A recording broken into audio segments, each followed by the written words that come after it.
if you just tuned in, I mean, let's remind our viewers. Absolutely. This is Breakfast Central, okay? And our first wake-up conversation is focused on today. Today marks a special day for the people in Benue State, because the president, like I rightly started the show, in his very busy schedule, very busy, very tight, I decided to make small time, you know, create time to just visit the people and feel what they feel and speak with them.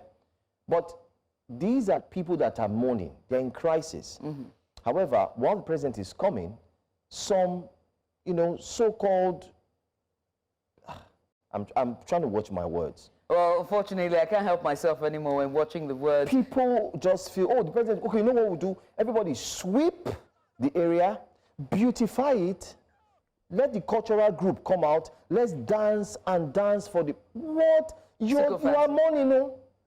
And that's the sheer disregard of life that we see in Nigeria. Whether it's our politicians, whether it's just regular, everyday Judith, Nigerian. Maybe I should leave this story for you. No, and that's what it is. It's the sheer disregard of lives and property. And then afterwards, you come out to apologize and say, oh, we're sorry about that. And it begs to ask the question about where your empathy lies as a leader, where your proactivity lies as a leader, and where you value the lives that you seek for, to be voted for. You got into that office and somehow you forgot what really matters as a governor of the state. And it begs to ask the question about your religion as well. And I hate that we're bringing it up, but we do have to bring it up as well. You are the leader of a church, right? And so when you are a leader of a church, you do understand what the value of life and death. You do understand what it means. You do understand what community building means. You do understand the lives and what Nigerians are going through. Then if you now trickle it down to Benue, you understand that that was on the platform you campaigned for. And in barely 2 years, you put out that statement asking your constituents and the people of Benue who are in mourning. Now, not just in the state, but also outside the state and all the nations and everyone as well as mourning. And you're doing this. It is there are no words except. Well, there's definitely. In short, let me take my glasses off and let me repeat the statement that has been said by many people. Right. What Nigeria cannot do does not exist. This time, yes, I saw it. Some people have been putting out not what God cannot do. Right. People are. For me, I think that statement should not even be attributed to God. What God cannot do does not exist. No, there's something God cannot do. There are a few things he wouldn't do. Yeah. You know. So, but in terms of Nigeria, what Nigeria cannot do, does, because you've said it all. Yeah. I mean, I'm holding back. Because two things. I mean, we need to understand as well that, I mean, for our viewers, in as much as we are, you know, broadcast journalists, and we need to put these stories together. We need to, of course, speak to our correspondent, like Joshua Marayi, put 1 or 2 calls together, write the stories, get the facts. There comes a time where, as journalists, you have to take a pause while you're putting the story together and say, come. None of this makes any sense. You look at your skin and say, am I still human? Yes. Or is something wrong with me or people today? Yes. Because somebody lost 20 members of his family. You're asking him to come out and you're telling him to come out and clean and do all the pomp, the pageantry of welcome. What? It's sorry, sycophancy, but and again, I don't know the term to describe what has happened, right? Besides the sycophancy, whether or not this is incompetence, because it's not incompetence, right? So there's no word to describe what that letter is, what that call was for. There is no word to describe it if one was to describe this except sycophancy. Now, I do know that everyone's going to come out and say, oh, Judith, you shouldn't have said that. And I will more than take it back if you give me another adjective to describe what that letter meant. Again, let's put it out there that they have come out and apologized, but that letter should not have existed in the first place. No way on Mother Nature's green earth should that letter have ever existed. Nobody needs to write a letter to the president to welcome him to a state where over 200 and counting are dead, lost, charred bodies are scattered, littered in a Goma local government community. And you are writing letter asking people to come out. Please. Anyway, let's move on. Let's move on. Still staying with this story. Let's take it to the next phase. The next phase has got to do with the fact that the Senate this time did not wait for 48 hours, but they waited for over, let's say, 72 hours or thereabout before they put their voice into the situation of things happening in Benue State.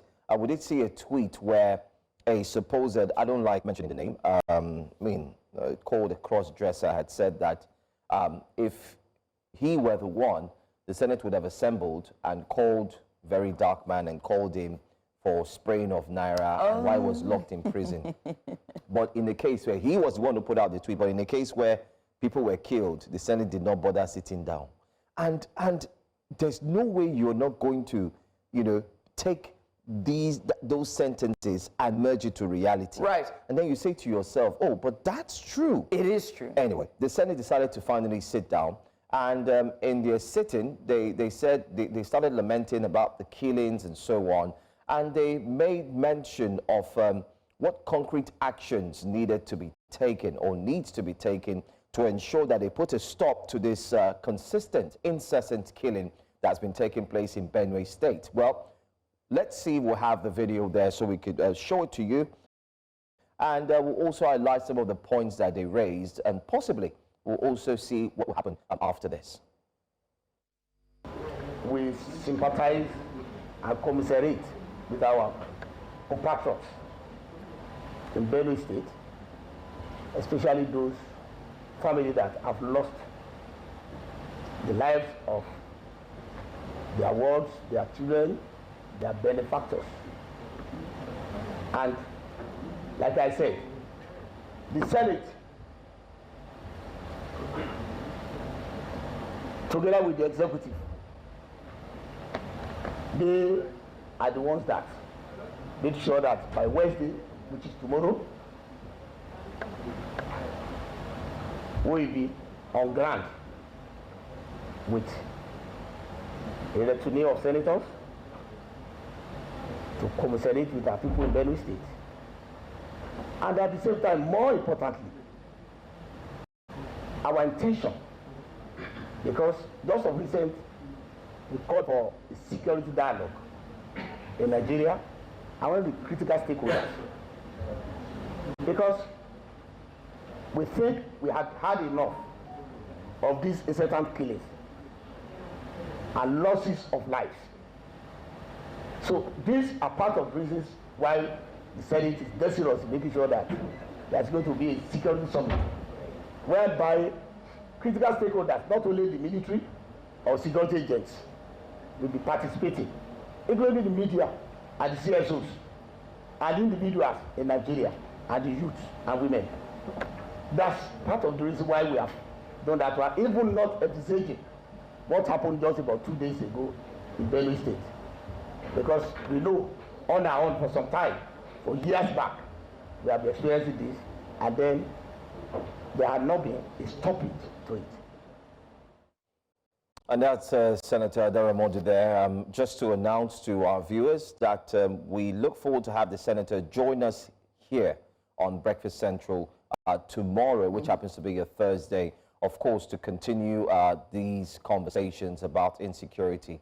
I don't know, but we're starting to see more reasons in what the Senator just said, why there needs to be a security summit. Yeah. I like the angle that he said it from, that it's not just going to be a security summit of members of the parliament and so on. It's also going to include the media, key stakeholders, people who actually are Nigerians. When I say are Nigerians, they're not just lawmakers, but those who are outside of that circle. And that's a good one, because the issue of state policing still rears its ugly head. And I want to believe that this could move the motion that it's high time a review on state policing is actually put on the table again, because Judith, there's a lot. Right. We've had security experts talk about how thin our security agencies are. Right. And then when you mobilize them to a particular state, what if we have a similar incident starting all over again in places like Kano or in other places that are very prone? Are you also going to move the same military back again to that area. There's a lot. And Joe, forgive me if I don't toe the same line as you do. No, it's fine, it's fine. I mean, right? Because in my opinion, I strongly believe that we've been talking about this for far too long. Actions need to be had. The Chibok girls are still in captivity. Some of the Chibok girls are still in captivity. And every year, it's now 11 years that those girls are still in captivity and not been released yet. Then, till now, Plateau has disintegrated, rebuilt, and now it's on the brink of another disintegration. Same goes for Benue. It's since 2023, over 1,000 deaths. Communities have been destroyed, agrarian communities. People are still struggling to build their lives together again. So a summit might be a step, but we have taken this step before.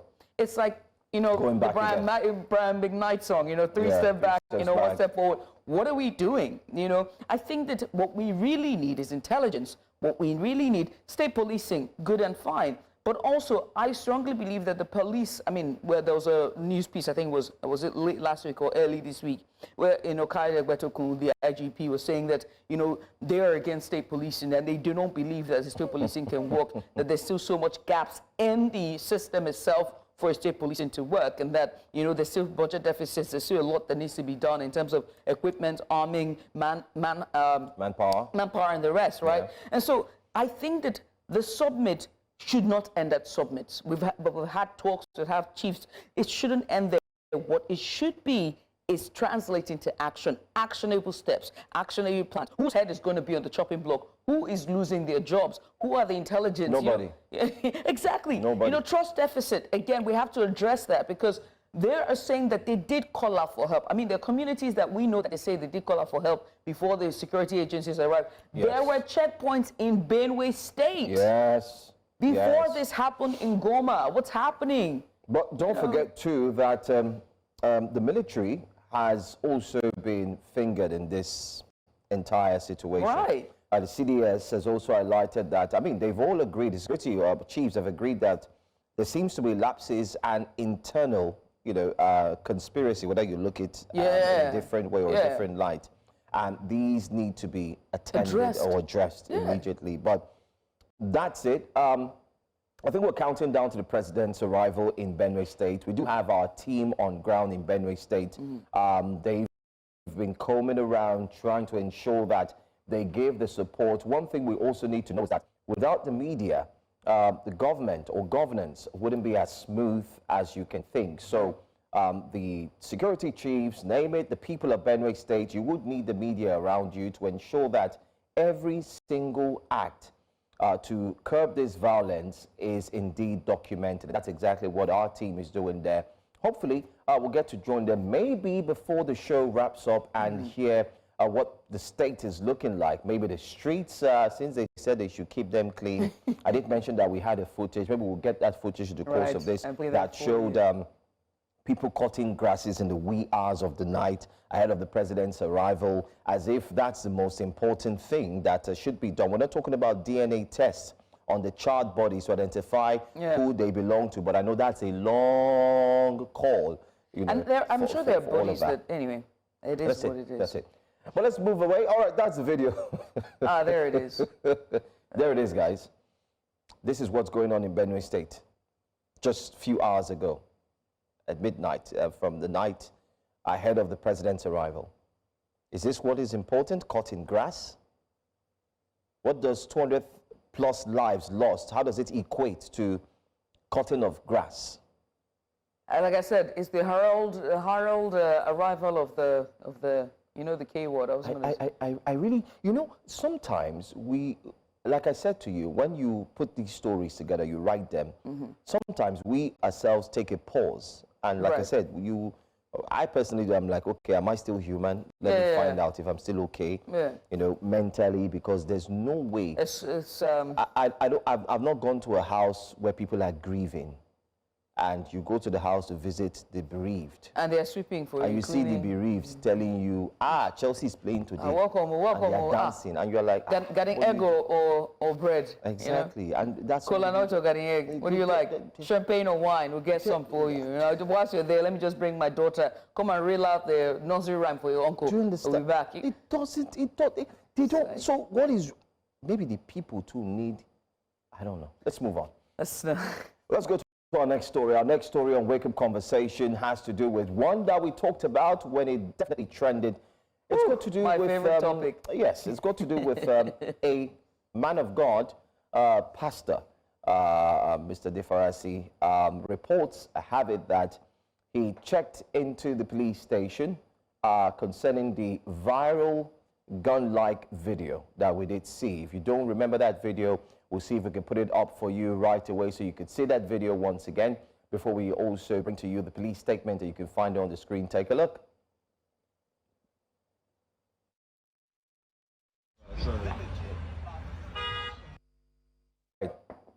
So there is. Nigerians decided to highlight what we see here in this video and say, come on, a man of God holding a weapon that looked like a gun, or is it a gun? So rumors had it that it's a gun. Some said, no, it's a stunt gun. It's a stunt gun. Some said, no, it's this, it's that. And some went straight into research, dug deep, and brought out images that looked exactly like what you see, and then they highlighted. But then again, the curiosity was on the fact that, but this is a man of God now. Yeah. Why is he having this kind of weapon with him now? And some said, oh, this is Lagos. Lagos is not safe. Yeah. And then everything landed to the fact that, does the law allow you to have this if it's not licensed, and so on and so forth? But the man of God came out in the sermon and clearly said that he wasn't holding a gun.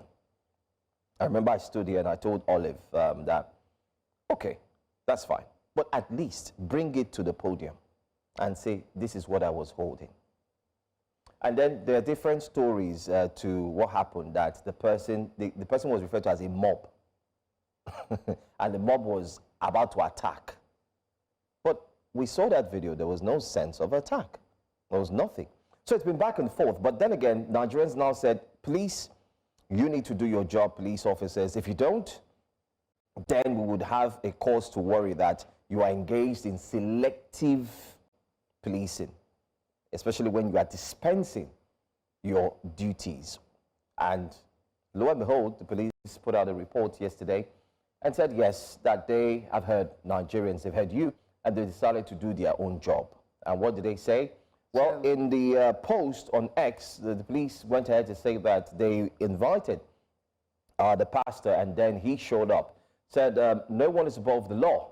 You see that first statement? Yeah. It's like the police were clapping when they said that statement, like... with the exclamation mark there at the back of the law there. Exactly. Pastor Paul Adefarasin has turned himself in at the Lagos State Police Command Headquarters, Ikeja, and is currently being interrogated by detectives who have commenced investigation on the case since the video surfaced online showing the pastor holding a gun-like object against another road user while driving in an unregistered vehicle.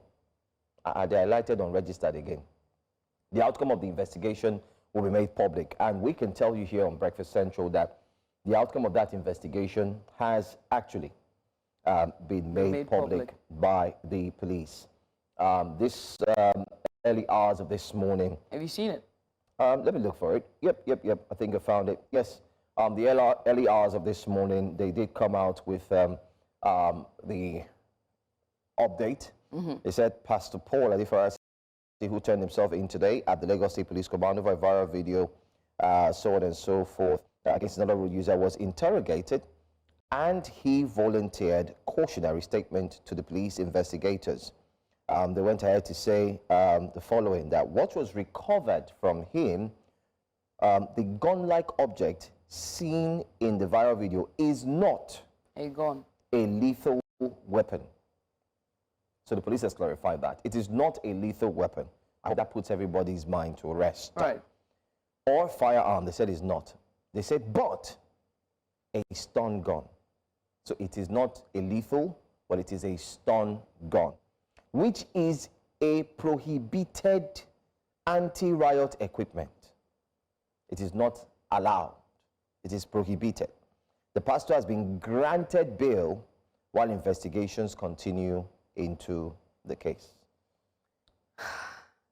Let me let you slide with this. Let me let you slide with this. Look, never been a fan of religious leaders, never been a fan of, well, first of all, I want to commend the Nigerian police. Although it was late, nonetheless, we commend you for taking out for making sure that you were able to invite him over, and also big shout out to the pastor for turning himself in, and then investigation, and also giving out a full statement and identifying what that weapon was, whether it was an assault weapon or anti-riot weapon. Now they have clarified it.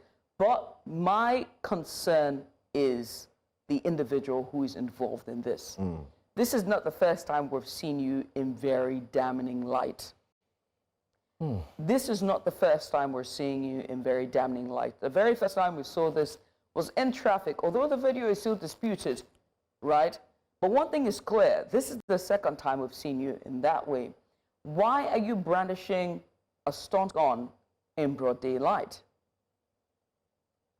In broad daylight, on a roundabout that's clearly leading to what looks like, you know, Kingsway Road or Ikoyi, right? You're going into Banana Island from the Link Bridge. So the question is, why are you driving like that? What exactly is the issue? So I think that, how did he get the stunt gun?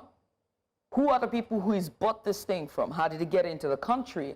I want to know what the network is. Not necessarily, also him, he needs to question himself and his behavior. But most importantly, how was he able to lay his hands? The man of God who touch not my anointed. And do my prophet no harm, but he can do other people harm? Just a question, you know what I mean? But you can brandish that in broad daylight and cause harm to other people. I just want to know, you know? So I think that we need to, the police shouldn't stop here, investigate how he got it, where did he buy from, who was the purchase, who are the persons selling it. If this is contraband in the country, then find out the network and bring it down. That's all I got to say. Well, I think now Nigerians and Lagosians can go to bed. And you know, one thing I need to say to people, let's be very careful. Let's be very careful on how we accept everything that someone says.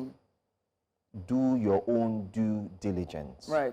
That's why we've seen cases in the past and history where someone comes forth and says, everybody eats grass, and people start eating grass. So everybody kill yourself. Remember the case in Kenya? Yeah. And people started killing themselves and their families, all because they said, no, this is it. Where am I leading to? Let's be careful. Some people came out fighting that it was AI. Yes, the tweets are there. Let's be careful. Let's be careful. And while we commend the police, if I'm invited today, I would go, and when you do the investigation, you find nothing, it's good. I commend the police, and I commend the pastor too for going, because we must uphold the law. Yeah. Like I told Olive, if people are running from killing in Benue, they are running from headsmen, they are running from a failed state of governance, where do they run to? They run to the religious leaders, and the religious leaders are now... anti-law. That's what let's bring to you our top stories for today. Enough of the wake-up conversations. Let's see what we have for you today on Breakfast Central. Oh, yes,